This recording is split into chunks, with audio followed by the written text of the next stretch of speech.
Ang mga resibong nakalap ngayong hapon. Kulong o refund? Yan ang proposal ng isang babaeng na scam sa Bulacan. We only have two options. Either makukulong siya or she's gonna pay the whole amount in a one-time go. Ang pinaghirapang milyones ng kanyang ama, nauwi raw sa wala dahil ang binili nilang lupa at sasakyan sa isang babae, peki pala ang mga dokumento. Kasi yung pera na yun is inipon ni Daddy for a decade. Hard-earned money niya yun. Hindi yun basta-basta nakukuha lang. Nandiyan yung dalawa sasakyan. Ilang linggong direktikan ng Philippine National Police Criminal Investigation and Detection Group o PNP-CIDG Bulacan ang babaeng nanloko umano sa kanila hanggang nabalitaan nilang ang itinuturong tumangay sa kanilang pera. Road to happily ever after na pala ang soon-to-bride all dressed in white. Magiging soon-to-be prisoner in orange kaya? Tulungan po ako, nakikiusap po. Hindi na kaya yung ganun, sir. Looking for a place to relax and unwind? Yan daw mismo ang target ng isang kawatan. Ang kanyang modus, mag-book sa mga staycation unit, hindi para mag-relax, kundi para magnakaw. Nawala na po yung PlayStation. Kung sa inyo, anong nakuha? Dalawang switch po. Tapos may speaker. Sa amin naman, sir, yung TV na 55 inches. Hanggang sa kanyang latest vacay sa Rizal, nangatiraw ang mga kamay ng suspect.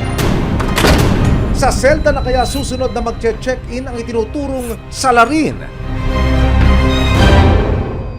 Anumang reklamo, bibigyan tugon. Bawat hiling at problema, hakanapan ng solusyon. Ito ang bago ninyo sandigan, hindi palalampasin ang mga tiwali at maling gawi. Dito, walang ligtas ang abusado at lalong walang lusot ang may atraso. Dahil ang lahat, hahanapan natin ang resibo. Magandang hapon, ako po si Emil Sumangil. Kwento ni Danica, hindi niya tunay na pangalan sa isang driving school na kilala ng kanilang pamilya si Jane. Hindi niya rin tunay na pangalan. Namit namin through the driving school kung saan nag-inquire si Daddy. Nag-aaral pa po ko as a college student. Ayon sa biktima, talaga nga namang mapapasana all ka sa tactics na ginawa ni Jane. She always brings me out. Kala ko someone trusted. Kasi lagi siyang, sige tutulungan kita. Hanggang isang araw, aba ang ate mo may proposal. Ang pera ni Danica tutubo raw ng 10% kapag ininvest sa kanyang pautang business. Okay, we agreed, we funded. Tapos nag-start siya sa pautang. Pero di pa pala doon sa pautang scheme nagtatapos dahil one day, isinanla naman niya kina Danica ang ilang sasakyan. May magsasanla ng motor. Nagpakita siya ng picture ng ORC or after nun, another motor ulit. And ang final offer, hindi lang motor o sasakyan, bigger, wider, with plenty of rooms, lupa at bahay na ang isinanla niya kay Danica. Merong bahay sa Santa Maria na eto sinasanla sa atin. Kailangan daw nung may-ari ng lupa ng pera kasi may cancer or may ooperahan. Ang lupa nakapangalan naman sa pamilya ng isang Ryan, pero sa tuwing imimit daw si Ryan kasama si Jane para sa bayaran, lagi raw itong no-show. Ang billing kasi ni Daddy, every time na magpapadala siya, is kausapin ko daw yung may-ari ng lupa. Ang nangyayari lagi niya, wala si Ryan, busy si Ryan. Pero isang araw, bigla raw may ipinakilala si Jane. Ang mamang ito raw ang may-ari ng lupa na si Ryan. May pinakilala siya sa akin, Guy. Ito yung may-ari ng lupa. Dahil dito natuloy ang bayaran sa house and lot. Pagka uwi ni Daddy, gusto puntahan ni Daddy lupa. Doon na siya, hindi siya nagbibigay ng exact location. Dahil na rin sa pangambay, pina-verify nila ang lupa sa Land Registration Authority. Dito na sila nagulat dahil ang hawak nilang titulo, peki pala! Wala rin ang motorsiklo na isinanla sa kanila. Abangan mamaya! Sigaw ng mga biktima, itigil ang kasal! Tulungan po ako, nakikiusap po. Hindi na kaya yung ganun, sir. Susunod, looking for a place to relax and unwind? Yan daw mismo ang target ng isang kawatan. Ang kanyang modus, mag-book sa mga staycation unit, hindi para mag-relax, kundi para magnakaw. May aksyon, may ebidensya, resibo, walang lusot ang may atraso. Aksyon, may ebidensya, resibo, walang lusot ang may atraso.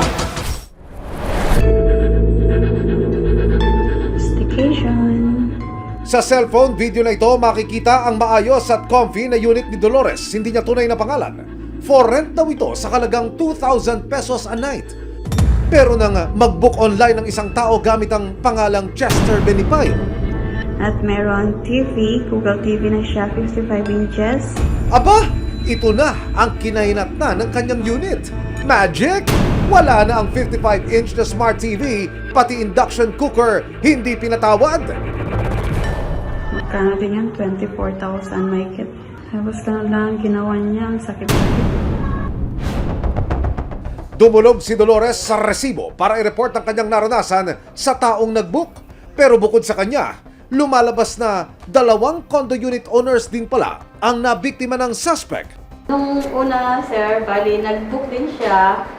Mayroon din kami reservation na 500 para sa susi. So, nagbayad siya kagad. Tapos, yung araw din na yon ng mga 5:30 sabi niya mag-check-in. Umabot siya ng hanggang 12 ng gabi. Pero ibig sabihin, personal niyo po ito nakita? Anong dating? Anong personality? Malaking lalaki po siya. Ang bait-bait niya. Ma'am, sorry po. Sir, sorry kasi hindi ako nakadating ng maaga. Late talaga ako. Sorry po talaga. Nang hihingi na ni Dolores ang bayad para sa 2-night stay sa kanyang unit, ito na ang tumambad sa kanya.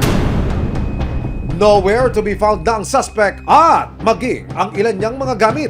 Yung TV na 55 inches at saka yung induction cooker. Ang laki ho nun, 55 inches. Paano ho yun nanakaw?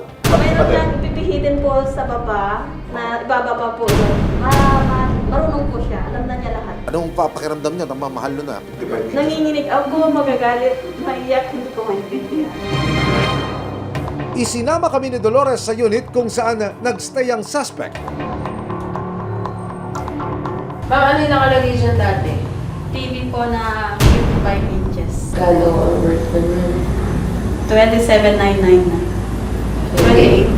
8,000. Pero napag-alaman ng resibo na hindi lang pala si Dolores ang nabiktima ng suspect, maging ang mga unit owner na sina Leia at Karen, hindi nila tunay na mga pangalan. Nakatransaksyon din ng suspect sa parehong petsa. Wow! Condo hopping! At maging sila, pinagnakawan din daw ng tinaguriang kawatan. Pero sa pagkakataong ito, nakuna na ng video ang lalaking nag-check-in sa mga staycation unit. Susunod! Sino nga ba ang bakasyonista/magnanakaw umano na ito? Sa selda na kaya ang susunod niyang staycation? Sigaw ng mga biktima, itigil ang kasal! Minsan po! Minsan ko po! Ito naman po ako! Hindi na kaya yung ganun, sir. Aksyon, may ebidensya, resibo, walang lusot ang may atraso. Aksyon, may ebidensya, resibo, walang lusot ang may atraso. Dumulog sa resibo ang 3 staycation unit owners para ireklamo o naranasan nilang booking na nauwi sa pananamantala at pagnanakaw. Ang modus, magbubuk ang suspect ng stay sa unit at hindi agad magbabayad ng full amount. Hindi niya sasabihin na nakapag-check-in na siya at dito na siya mangungulimbat ng mga gamit na kanyang matitipukan. Unang nabiktima ng suspect ang unit owner na si Dolores. At meron TV, Google TV na siya, 55 inches. Natangay ang ilang gamit niya tulad ng TV at induction cooker. Pero napag-alaman ng resibo na may iba pang tinarget ang suspect. Si Leia na isa ring unit owner sa ibang condo. Nakatransaksyon din ang suspect sa parehong petsa. Sa akin po kasi, bali, mag-message po sila na parang regular guest. Mag-ano po sila na sabihin niya, mag-book ng ano, may games po ba kayo? May PlayStation. Yun po ako natanong nila, PlayStation po kayo, PlayStation 5. So kung available pa po, di ipapag-book po namin sila. Pero sa akin po kasi hindi ako nanghingi ng reservation. Kaya inaantay ko na lang po siya na dumating. Puro po nila yung ginagawa niya eh.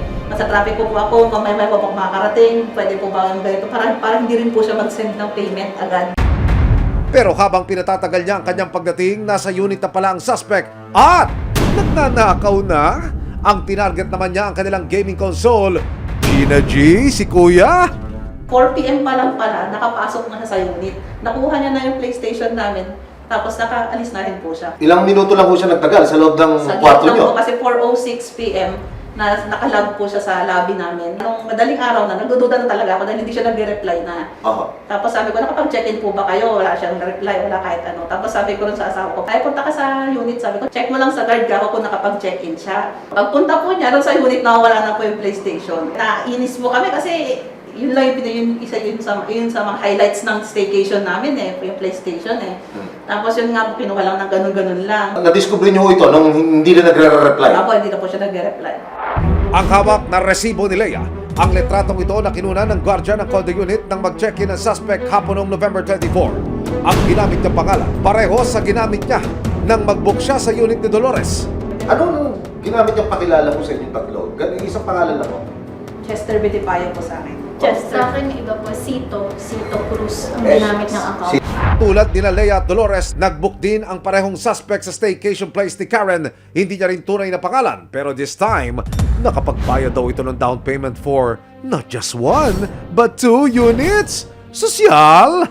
Instant booking lang din po yung ginawa niya sa amin. Nanghihingi kami na 50% down payment for reservation. And then nagbayad po sila agad. So, hindi ako parang dalawang isip na, kasi may bayad na, may down payment na. Kaya, inalaw ko po silang mag-book sa amin sa unit. And then, nung nag-book na po sila sa akin, nang request pa po sila na isa pang unit. Meron po kami sakto na available na unit. So, nagbayad din sila agad sa akin.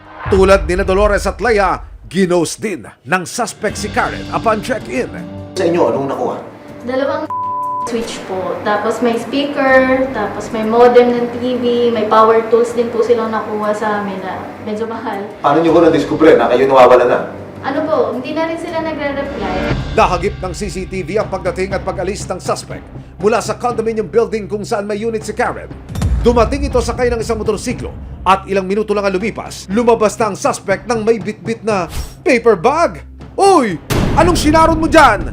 Mula Quezon City at Pasig City, dumayo rin ng Rizal ang suspect para mag-staycation. Well-traveled yarn. Dito napag-alaman ng resibo na isa na namang unit for rent ang nabiktima niya. Pero sa pagkakataong ito, hindi na siya nakatakas. Natimbre agad na may-ari ng unit ang ginagawang pagnanakaw ng suspect. Naabutan siya ng mga tauhan ng barangay sa unit nitong December 11 at hindi na siya nakapalag. Pati mga remote, nasa bag mo rin. Tinatanong din po niya kung gumagana po yung TV. Meron po siyang bag na kulay itim na malaki at identify po namin, nakakita po namin siya.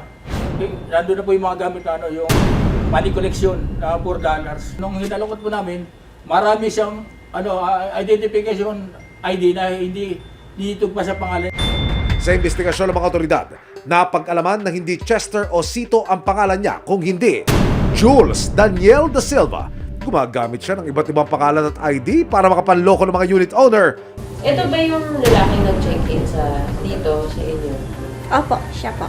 Nitong Miyerkules, nakumpirma ng resibo na nasa Montalban Custodial Facility sa Rodriguez Rizal na si Jules para sa kasong theft. Are you enjoying your stay? Tumanggi magbigay ng panayam ang Rodriguez PNP nang makausap ng resibo ang Public Information Officer ng Rizal PNP sa telepono. Ipinaliwanag nilang hindi pa sila maaaring magbigay ng statement dahil napag-alaman nilang may iba pa raw na biktima si Da Silva bukod kina Dolores, Leia at Karen. Patuloy rin daw ang pangangalat ng mga ebidensya laban sa suspect. Sa panahong online na ang halos lahat ng transaksyon natin, mainam na hindi agad magtiwala sa ating mga kausap. At sa mga manloloko at mambubudol, re-resibuhan namin kayo!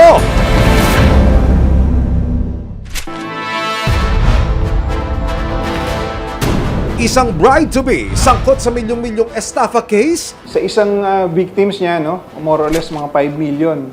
Sa isang victim lang yon. Nung tinignan namin, siguro hindi bababa ng 10 yung mga naging biktima niya. As per checking nung sa pinsan ko, iba daw ang may-ari ng lupang pinuntahan namin. And hindi daw siya binibenta. Suma total, aabot daw ng 5 million pesos ang ininvest nila sa suspect. In total, 3 vehicles, isang bahay, tapos 3 lupa. Parehas kami nag-suffer sa depression ni Daddy. Pero ang saddest part kasi doon, si Daddy mag-isa lang. Nagsampa ng kasong estafa at falsification of documents si Danica laban kina alias Jane at alias Ryan noong 2022. At ngayong taon, lumabas ang 6 na warrants of arrest laban sa mga suspect. Actually, ang information na na-receive namin, nasa bahay lang siya. And hindi siya lumalabas ng bahay. Base na rin sa records ng mga pulis, aba, si ate, hindi pala nadadala. Nang biktima na siya not once but twice. Nagkaroon din siya ng same case or warrant of arrest for the violation of STAPA in 2020. However, ginawa pa rin niya. Nito lamang December 1, ikinasa ng PNP CIDG Bulacan ang isang entrapment operation para mahuli ang suspect. Pero ang suspect natiktikan sa araw mismo ng kanyang kasal.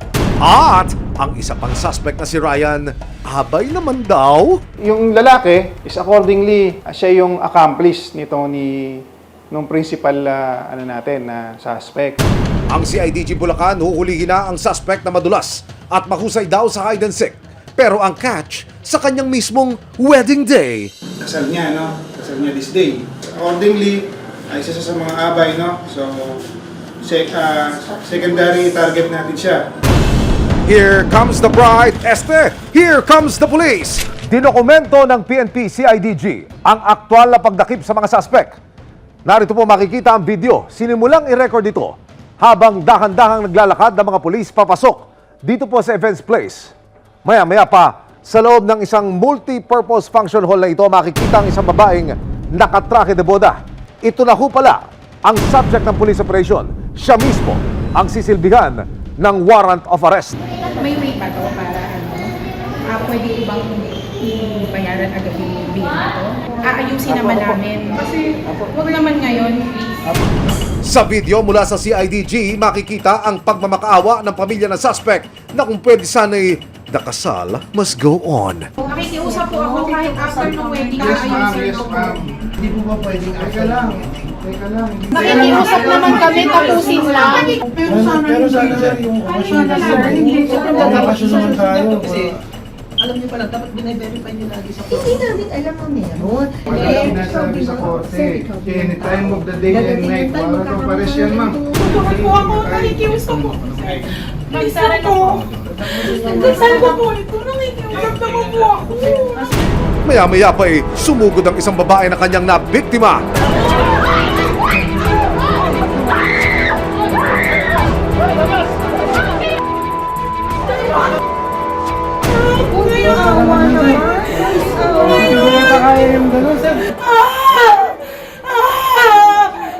Baka naman patapos na yung event. Mamula po kasi sa batas na pagka ganito may warrant of arrest, kailangan tapusin. Kailangan po may-serve po yung warrant of arrest mo. Meron po kayong karapatang manahimik at magsiwalang kubuan naman po ang kanyang sabihin. Pwede pong gamitin pabor or laban natin niya sa anumang hukuman. Pero habang nagkakagulo na sa loob at labas, maya-maya pa isang lalaki naman ang dumating. Tumpak! Ito na nga ang isa pang subject. At si Kuya Ryan na surprise. Akala niya abay lang siya sa kasal. Abay, to jail na pala. Siya ba? Ito ba, ate? Yes po. Siya, kasama siya. Yes po. Pinuhuli ka namin sa bisa ng warrant of arrest na inisyo ng MTC sa Santa Maria, Bulacan sa kasong Estapa. Meron ka karapatang manahimik at magsuwalang kibuan. Opo, sir. Nang makapagbigay sa idinala na agad ng mga suspect sa CIDG Bulacan, sinubukan namin silang kunan ng panig pero hindi na sila pumayag na humarap sa camera. Nakaharap sa patong-patong na kaso ng estafa at falsification of public documents ang dalawang suspect. Kasi meron siyang mga documents na pinapakita doon sa mga victims na falsified. Ibig sabihin, hindi legit yung mga pumirma doon. Pansamantalang nakalaya ang dalawang suspect nitong December 4. Nagbase sila nga doon sa charge na 4 counts of estafa and 2 falsified documents. Pero sakaling mapatunayang nagkasala, maharap sila sa 6 hanggang 12 taong pagkakakulong. Payo naman ng mga pulis, huwag basta-basta maniwala sa sino mang mag-aalok ng investment. Para po sa ating mga kababayan po na nakaranas na ng ganitong panloloko, huwag po kayong matakot at i-report nyo po, lalo dito sa CIDG, bukas po ang aming opisina 24/7 para po i-entertain yung mga inyong complaint. Walang lusot ang may atraso.